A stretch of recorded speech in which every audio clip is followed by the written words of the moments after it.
Hello adventurers and welcome back to my channel. Today we're getting locked up. We're going to prison at the Wyoming Territorial Prison and see what all that entails. It's gonna be pretty wild because this is a Wild West prison from the early 18 and 1900s. So let's get locked up.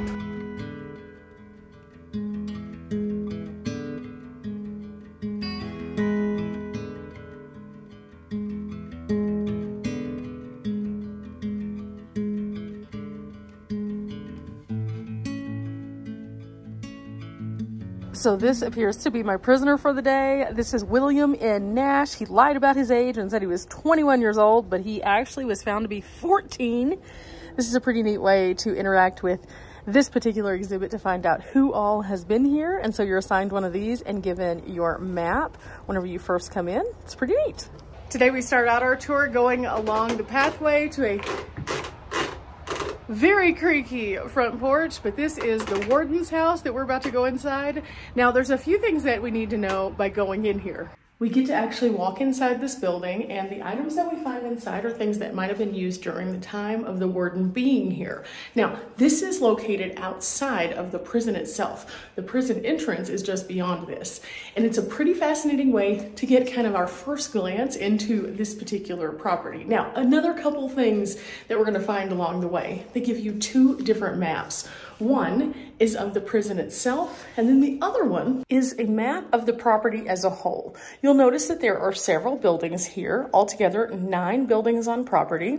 We go from the warden's house to the prison entrance, then we go into the prison industries building, and then after that, we will come back out and we will be able to look at the horse barn, the boxcar house, the judging pavilion, a stage, a church, a historic homestead, and a frontier town, all of which that are located outside of the prison walls. Now, the warden's house was constructed using prison labor, and the home consists of 6 rooms, a quarter basement, a total of 6 wardens, and a U.S. Marshal lived here in the house. The furnishings represent a household from the 1890s, but are not original to the home. Now, as you can see from that map, there's a lot of interesting things that we're going to be exploring today as we are here at the Territorial Prison. And so as I kind of walk you through some of these rooms, I'll tell you a little bit about the warden's house. But this home needed to be substantial enough to be able to house multiple people, but also to facilitate for people to visit, because they wouldn't always need to go inside of the prison, but sometimes they would need to host dignitaries and talk about real life issues that were going on. And sometimes they would have dining that would be a little bit more impressive than what you'd get inside the prison. And now we move into the prison. Established in 1872, the Wyoming Territorial Prison is 18,000 square feet and is one of the oldest buildings still standing in the state. The prison was built by 2 Denver-based contractors, Samuel Livingston and George Schramm, and it remains the only federal penitentiary built in Wyoming. The prison, which operated between 1872 and 1903, is listed on the National Registry of Historic Places, and the structure itself is an imposing stone structure that was built in 1872 and restored in 1990. During Wyoming's territorial days, the early statehood, over 1,000 prisoners were incarcerated here. The prison was federal until 1891, when the state of Wyoming took over management of the property, and in 1903, Wyoming transferred the final group of inmates to a new prison in Rawlins. Now, as soon as we come in, you enter into the processing room, and in this area, they would have to give up all of their belongings and be issued just the standard items. Basically, you lose everything of value that you have in your pockets. If you have any kind of weirdness going on, you would be required to shower and potentially be checked for lice. And as you are booked, you are given a number, and they take your photo and officially enroll you in the prison. At that point, you're also given your rules, including that you are responsible for keeping everything clean and tidy, but also that you have things that you have to do with your bedding twice per week, and also what you can do. For example, you're permitted to smoke or chew in your cell, but you cannot deface the floors or walls. Now, inside of the prison, each one of these keys right here indicates another point on your map. And there's a special map just for the prison that gives us more details. That's this one right here. In the second room, this is the warden's office, and the U.S. Marshal from 1872 to 1890 and the prison warden from 1890 to 1903 held meetings and disciplinary inquiries on prisoners in this very room. Now, the wallpaper is an exact replica of the original. Now, in addition to the pamphlet, which tells you a little bit about each one of these rooms, there are signs throughout that you can get a little additional context. And I really appreciate the fact that they have so many details for us to look at. For example, this one right here talks about the restoration process. For example, this one here in the warden's office talks about the restoration process and how they were able to find things around and mimic them very closely so they could better understand and share with us what an experience here would have been like.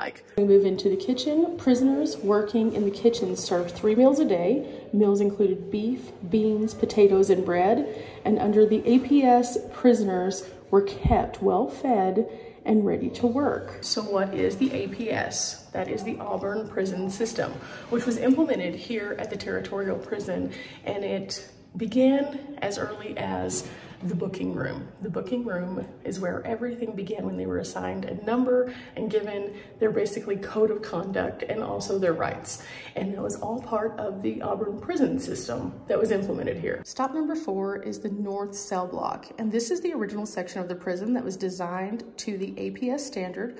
42 cells were constructed in the middle with a walkway around the entire cell block, and each cell held 2 prisoners.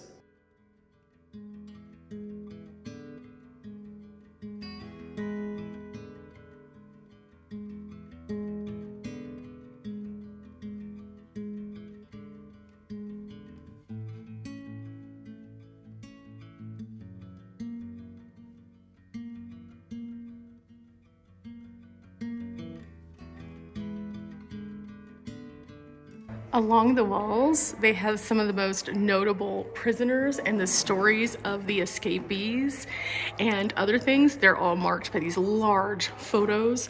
For example, this one is Allison Cunningham, and Allison Cunningham entered lockdown December 5th, 1897, and he was a convicted 29-year-old cowboy from Texas, convicted of murder in the 2nd degree for a shooting death of an abusive ranchman.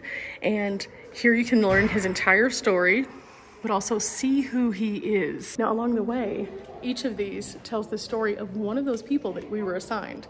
So my particular person, again, lied about his age, turned out to be 14, and he's right over here. Before we get there, wow, look at this.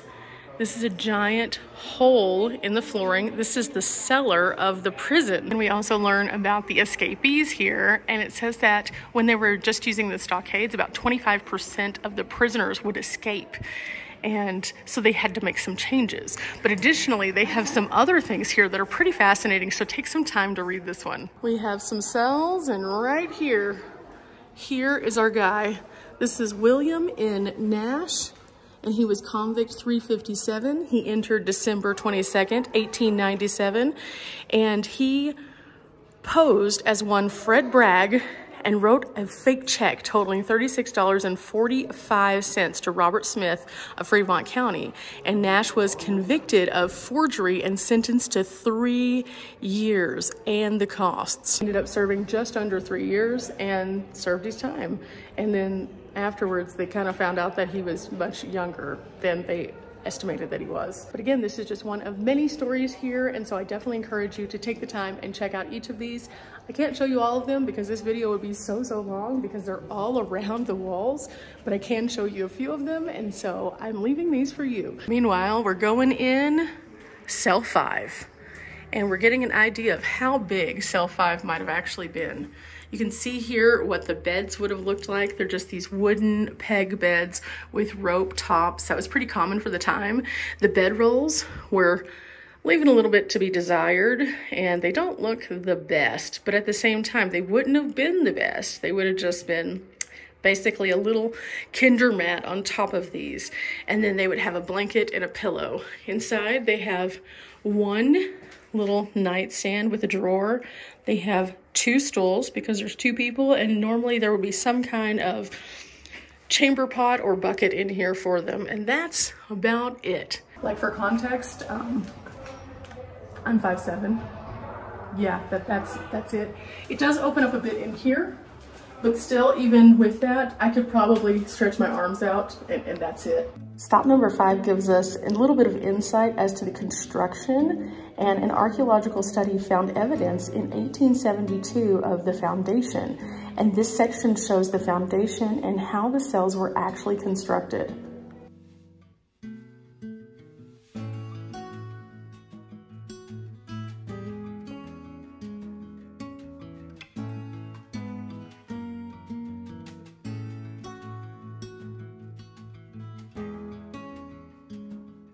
Now inside this cell right here, we're about to go see something pretty spectacular. Butch Cassidy. Butch Cassidy was actually caught and brought to this prison, believe it or not. This is gonna be real interesting. So we have to ask, who was Butch Cassidy? He was a man who lived outside of the law, and he made his own life and sought out freedom of the West.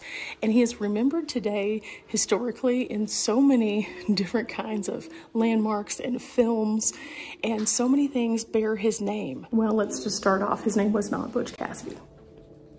Nope, he was Robert Leroy Parker. Robert Leroy Parker was Butch Cassidy.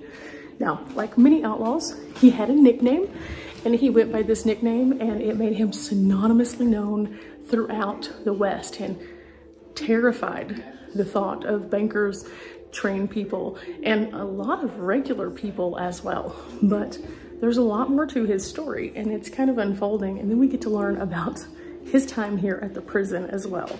In fact, right here we get to learn about his Mormon family from Beaver, Utah. And after a land dispute, his father moved his family to another area in Utah. This is his dad, this is his mom. And it was there that he enjoyed to just be a regular kid. He loved bullberry jam, and he spent his first few years just working on the homestead, which this right here, this is their little homestead.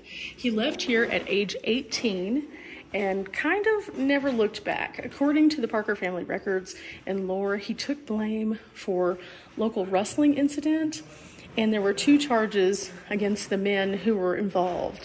And no one knows exactly why Robert left, but they think that possibly he was tied to that as well. But his first real brush with the law came as a result of these pants. Well, a pair of pants.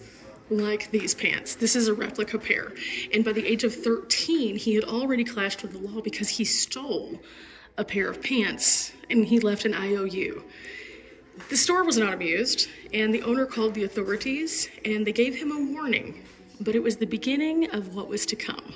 From there, either he got the taste for doing the thing, or he just found it to be a useful way to get what he wanted. And in doing so, either way, it set him on the trajectory of some other strange things, like the potential horse rustling. And from there, it was all downhill, or rather, it was off to seek fame and fortune. He started to rise in lore very rapidly. Okay, we were recently just in Telluride, and it all started here. They had a bank heist that happened that was a huge bank heist, but they had others that they did as well. And all of these were orchestrated by Butch Cassidy and his riders. And the way that they would evade people was to go up through these pretty treacherous passes. And these treacherous passes would be very rocky, and they would just keep on going, and so that people would lose their trail because there wouldn't be sand for them to be able to trace the tracks. And so they were able to find comfort in some of these areas as a result of that strategy. But you might notice that along the way, there are a few other things marked in yellow. There are 2 train robberies right here, Tipton and Wilcox. There is another bank robbery right here, another one down here, and then way up kind of over here in a lesser traveled territory, there's one right up here above Deadwood. But just as the lore rose, also did the fight back against people like Butch. And he was a product of a world of conflict, and the big banks and the railroad and the stock growers all played a role in the shrinking and shrinking of the West and its way of life. And there was no room for the open range cowboy anymore. And that's how he was trying to make his living. And so as these kinds of things started to happen, there grew to be a tougher time on the range, and it rose a great unrest, and eventually what was considered to be a war. What happened was big cattle had come in, and they were associated with this area now, but the Homestead Act kind of put a dent in their happiness, because all this land that they'd been using, all of this space, this big wide open, was now being taken by homesteaders. And there was a resentment that was formed, and it caused a really big conflict. And many regular people were swept up into this conflict just trying to exist. And the resources that were put behind the cattle and the cattle industry happened to be that of the law. That spawned the Johnson County War, which was also known as the War on Powder River, which was a 3-day skirmish that intensified to the point of a military intervention. It got real ugly real fast. It's estimated that 200 men participated in this, and 3 were killed ultimately. Here we see a big old bank vault, and next to that bank vault we have a video that tells you a little bit more about Butch Cassidy and asks us the question, was he the Robin Hood of the American West, or was he something much more sinister? And as you kind of watch this play out, it tells you more of his story, and it also tells you about some of the other wild bunch, which include Kid Curry, the Tall Texan, Will Causey, the Sundance Kid, and some others. Wild Bunch, that was his posse. Those were his people. Those are the people that he committed nefarious acts with. And this was a constant movement of people. Sometimes there were more, sometimes there were less.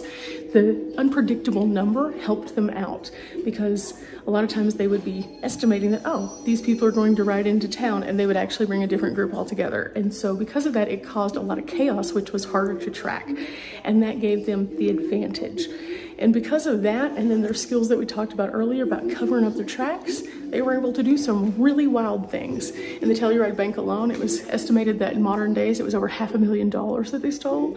And that was just one of many. And that's whenever the Pinkertons came in. The Pinkerton National Detective Agency was founded in 1850 by an ex-Chicago police detective, Alan Pinkerton. And this was the first group that was super instrumental in creating a war against these outlaws.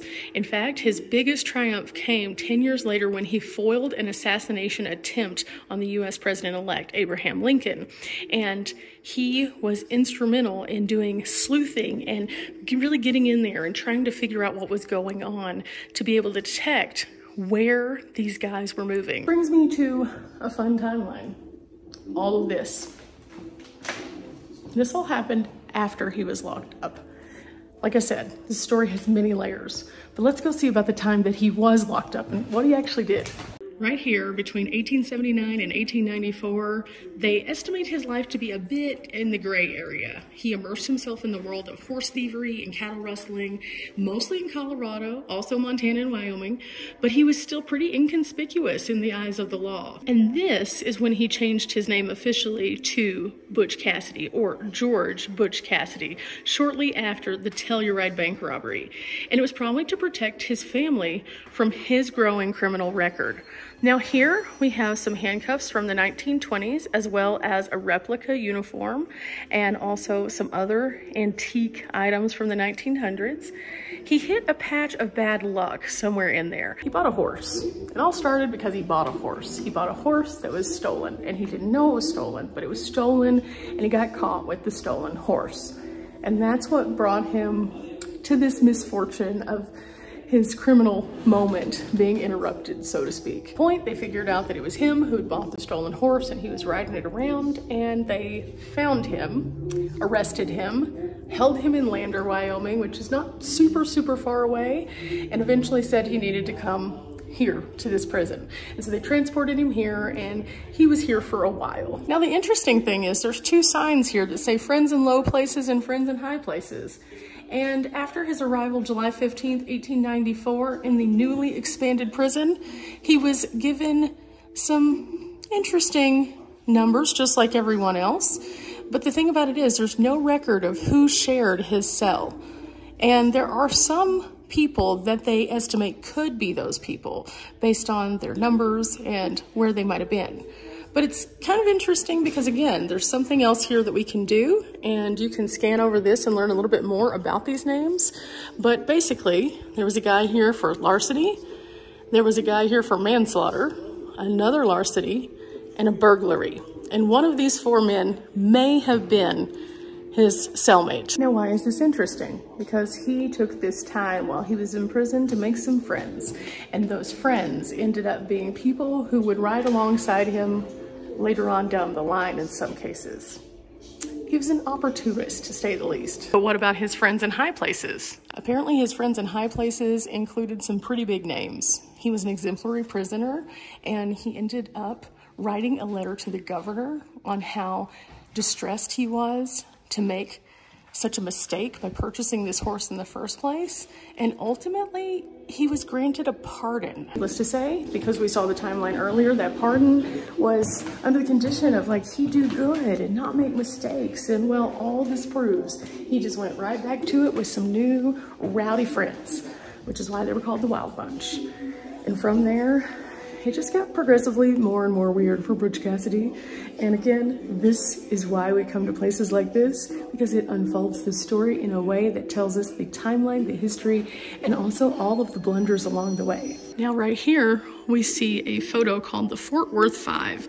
And right beside it, it says this is a now famous photograph of the Wild Bunch that was taken by a studio with the owner, John Schwartz. And although there's a controversy regarding just who the first one to discover this photograph was, it was definitely something that the Fort Worth Police Department leaned into, along with the Pinkerton Detective Agency. Cassidy was very elusive, and to have a photo like this, to be able to associate those names and faces together, was a big deal. And so this was able to be something that could be used to leverage and potentially not only put their faces out there, but also to be able to figure out exactly who these guys were and what they were up to, and then track where they were going and what kind of nefarious things they were doing. Now this guy right here, Charles Charlie Anglo Siringo, was able to infiltrate the Wild Bunch, and he did so under a guise that he was a fugitive from the Texas Rangers, and he was able to find out more by moving into their group.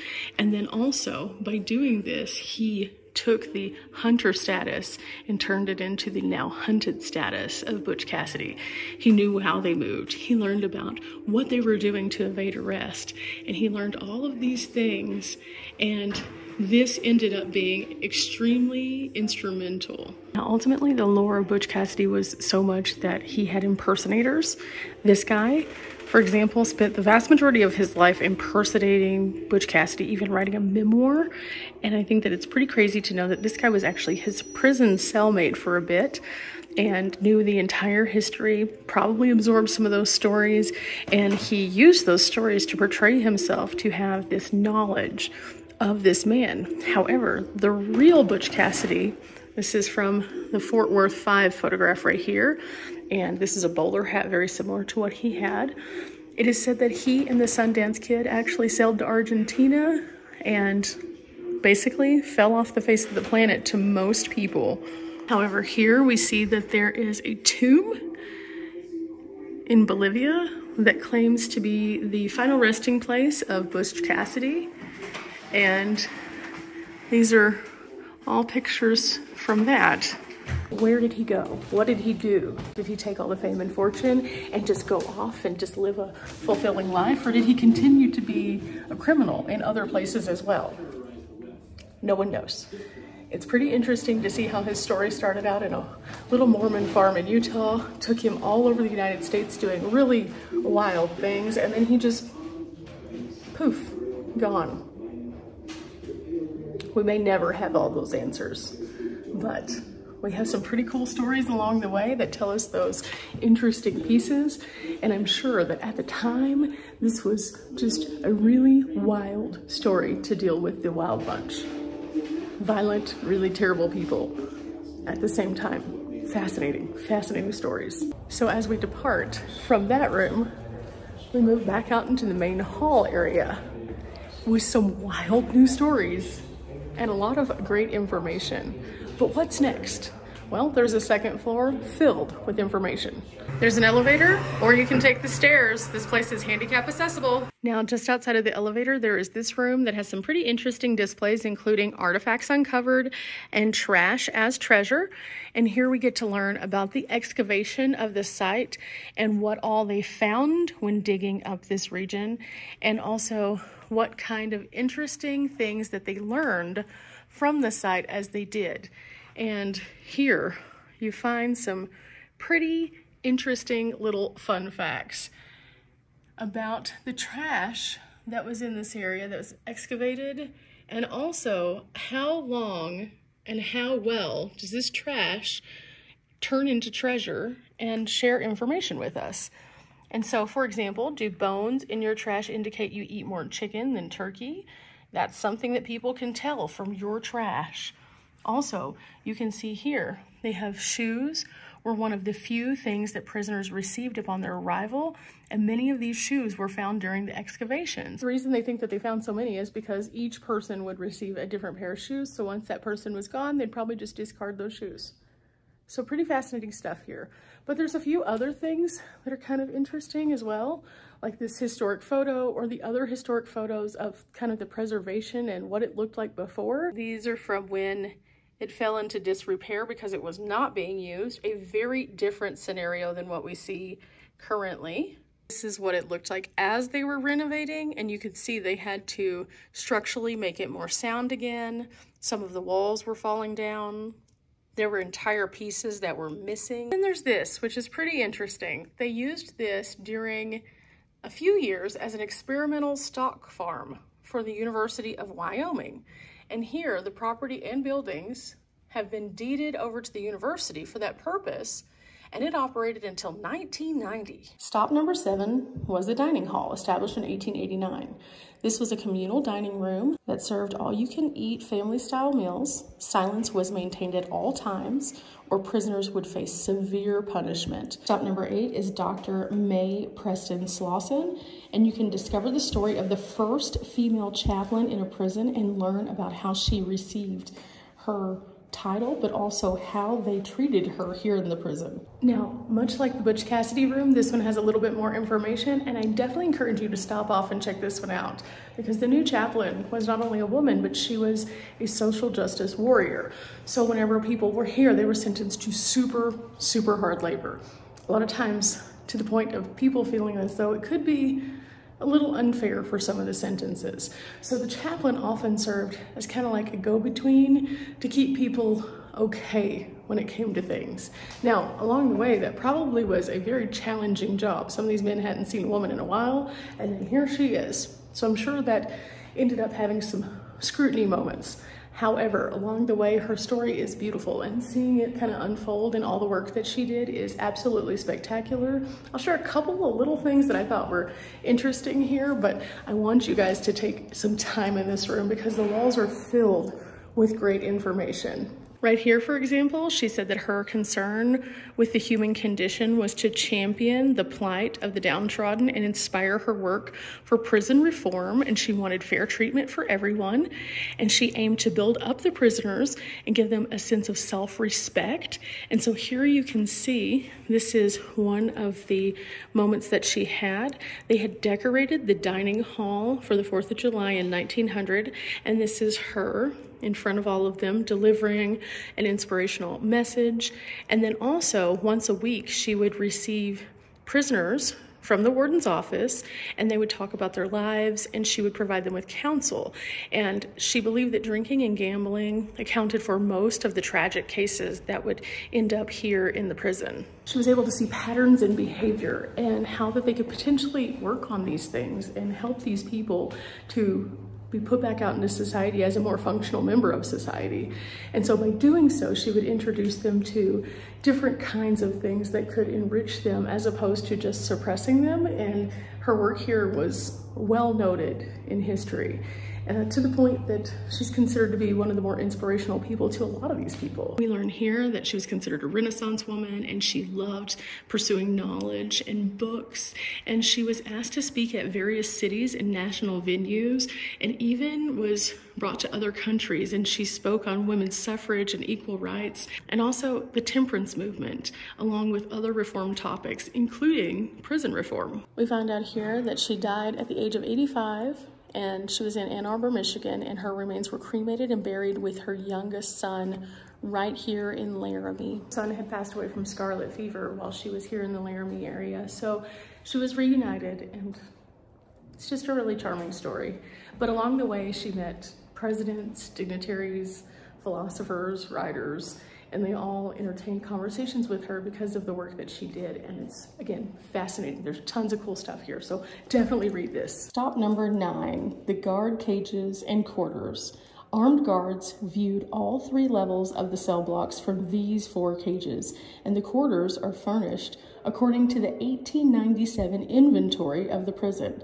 In 1873, there were 3 guards compared to 35 by 1901.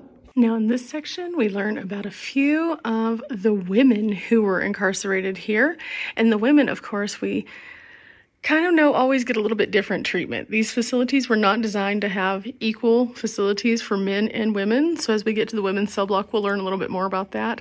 But for now, let's see what these women were up to. Stella Gatlin here. She was the assistant U.S. postmaster, and customers reported money books, gloves, and things like that were being stolen from their parcels. And after an extensive investigation, she was charged with 13 counts of theft. Right beside her is Eliza Big Jack Stewart, and she attended a dance in Wyoming, and there was an altercation between herself and a man, and she drew her pistol and shot him, and she was found guilty on assault, sentenced to 2 years. This lady, Annie Curley Johnson, was operating a house of entertainment or a brothel in Cheyenne. The odd thing about it is she wasn't arrested for the brothel. She was arrested because she sold alcohol, and she didn't have a license to do that. Then there is Lily Todd, and she needed money for her drug addiction, and she stole a diamond piece of jewelry from a hotel guest in Cheyenne, and then she sold the items to a jewelry store, and that's when they discovered her crime. Then there's Minnie Snyder. Minnie Snyder was convicted of manslaughter in Fremont County and sentenced to serve 6 years. 7 men overtook Minnie and her husband Pete at the crossing of the Belknap Creek near present-day Cody, and it resulted in a shootout. That's her husband. I think you can see some of these interesting acts were not the same. Some of them were much more violent than others. And along the way, we talk a lot about guns and violence, and that's because guns were very big at that time, and they were used in a lot of different ways, from tiny little protection handpieces to very large guns. There are guns throughout Western history, and it's just part of it. Today, we're going to see the gun that supposedly won the West and the cowboy classic gun. These are rifles that are pretty large and in charge, hard to conceal, unlike this one right here with your little handgun. But along the way, these have changed the dynamic of how we have proceeded through history in the West. I'm just going to show you a few of these cases. We're not really going to get into a lot of detail on these. If you are a gun person, you will enjoy this. If you are not, you can just breeze on past this gallery to the next gallery. These are Winchester rifles. These were considered to be the gun that won the West. These are also the rifles that later made their owner go a little crazy because she felt as though she was haunted by all of those who were killed by the guns. There are several different cases and models of these particular guns. It was considered to be the classic cowboy gun, and the Winchester is considered to be the best gun that most people shot at that time. These guns could be regular, or they could be what's considered an art gun. Art guns had decorative carvings. Sometimes these were given to people as little pieces of history, landmarks, gifts. They weren't typically the guns that you would be shooting all the time if they were engraved with such detail. However, some people this is their gun of choice. As we move into stop 10, this is the infirmary. Visiting doctors would use this room for any medical procedures or dental work. And in 1902, the infirmary was turned into a tailor shop. Stop number 11 is the women's cell block. Women were housed here 24/7, and they were rarely allowed to leave, to go outside. They had to just stay here in this particular cell block. Stop number 12 is the South Cell Block, established in 1889. And this is an expansion. This expansion included steel cells that are a foot smaller than the North Cell Block. And the Z-bar locking mechanism that locks all the doors in unison was used here. The capacity increased when they added this by 168 inmates. Let me just mention that these cells are so much smaller. Not only do they not have a bunk in them, because bunk space would be very minimal, but whenever I spread out my arms, you guys are literally touching the other wall. So it's just my wingspan. Again, 5'7", and just my wingspan, that's how big these are. So much smaller feeling, and it's much more menacing feeling inside of these. Bathing was a big deal, and at stop 13, you can see how prisoners were able to bathe once a week in the summer and once every 2 weeks in the winter. Number 14 is the laundry room. Prisoners working in the laundry room were in charge of sewing, cleaning, repairing, and washing all prison uniforms. We now move outside of the prison and into the yard, and we're going over to the broom factory. And at one point they decided that they needed to be able to make money off of the prisoners. So they started doing these projects which would allow them to work in various industries. And this is what largely has become the prison industrial complex of today. Prison labor is cheap. Prison labor is so cheap. And so even today, a lot of our prisons are manufacturing different things that we buy regularly. And in doing so, they kind of exploit the labor of these prisoners.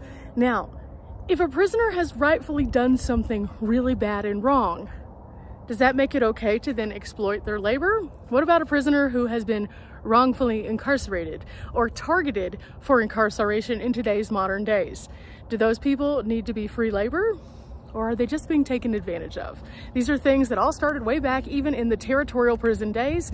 And so as we move into this factory, we get to learn a little bit more about what labor looked like here at the territorial prison. So inside this shop is where they would make the brooms, and they would have large crews that would do it. This is a huge expansive space. And so you can see the various kinds of brooms that they have along the walls and then also at the workstations. They do demos here to show you how they would make these, and then you can actually pick up things like these hand brooms or these longer brooms in the gift shop that are made right here on property.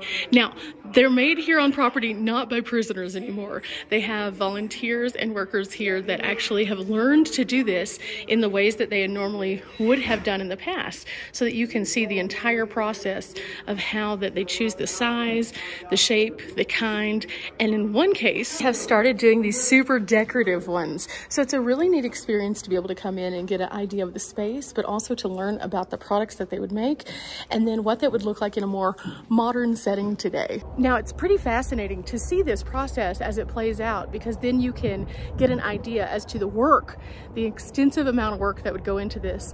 And they would do this wash, rinse, repeat all day, all day, all day. And it was just an ongoing thing.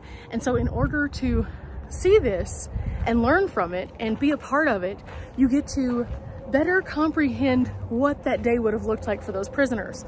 Now again, there were other jobs as well. Now inside the prison, we touched on one exhibit that talked about how the University of Wyoming actually used this property as a stock situation where they had an experimental farm. And here we go into this building and we start learning a little bit more about that part of the property's history. It's a very different chapter from what we just saw. Inside this display, we learn about science on the range and how there are 86 years of advancing in farming and ranching practices. And it starts off right here with this bugboard carriage. Bugboard carriage was the automobile of the past, and they were horse-drawn. And this was a common means of transportation in the 1800s and early 1900s. But as we advance past that, we learn about the prison cells and how they were turned into stock pens. The Hatch Act of 1887 authorized the federal grant of funds to states for conducting research that would be beneficial to agriculture. And because of that, the University of Wyoming found this a perfect opportunity to turn this prison that we were just in into a property where they could do just that. They removed a lot of what was actually the guts of the prison, the cells, the kitchen, all those things, and they would use the building itself. And they would do all sorts of interesting things, including studying milk production and how that they can improve upon that. And they had a variety of other topics that they really encompassed inside that building. And of course, that's what led it to the ultimate place where it was falling apart and in decay because they would stop using a section or it would not be useful to them. And so over time, they were able to do everything from stock research to crop research and everything in between as a result of this facility. And so here we see all of that kind of play out around us and what that might have looked like, but also some of the things that they might have used in that act, including like farming mills, harnesses, things like that. So let's go and explore. Here they have some historic photos of student life and the transformation of the prison and what that looked like for students that actually studied here. Also the crop research, how exactly they were looking to improve dinner table fare and how they got the word out about this new program in the prison. They also have the stock research, which includes literal sheep's clothing designed from wool, and it became a huge study of focus in 1941 because they wanted to increase density and cleanliness of that wool. So all sorts of different things came as a result of this prison. There's also this display, which is a little weird. The surgically made opening called a fistula provides access to basically all sorts of parts of the cow. And so here you can reach inside and feel what's inside through this glove, and it says, "What are we feeling?" This particular item, the rumen, has contents such as water, hay, grass, corn, saliva, and gastric juices.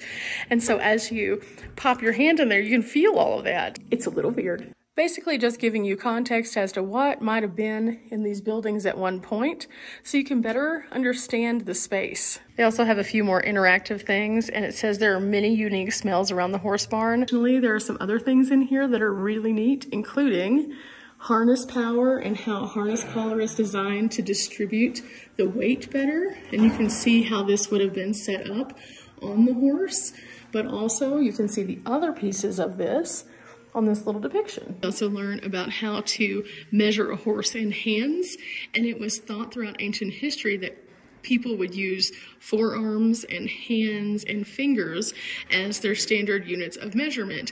And so early horse traders used the hand system to say how many hands a horse was tall. You never know what kind of things that you're going to find, what kind of brain wrinkles that you're going to have, and what kind of questions that you previously might have been concerned about that suddenly make sense. Which is why, again, we come to places like this. Now, I'm going to leave the rest of the ranch to you guys because this is getting to be quite a long video. It just explains a little bit more about the property as it was used here as the college. And I'm gonna wrap this up. But remember, guys, we're not here for a long time, but we are here for a good time. The stories about Butch Cassidy today, seeing this iconic territorial prison, and seeing how it was reimagined to be something else that could forward us in the future is pretty epic. I definitely encourage you to come here, and well guys, I'll see you next time. Bye. This place was epic.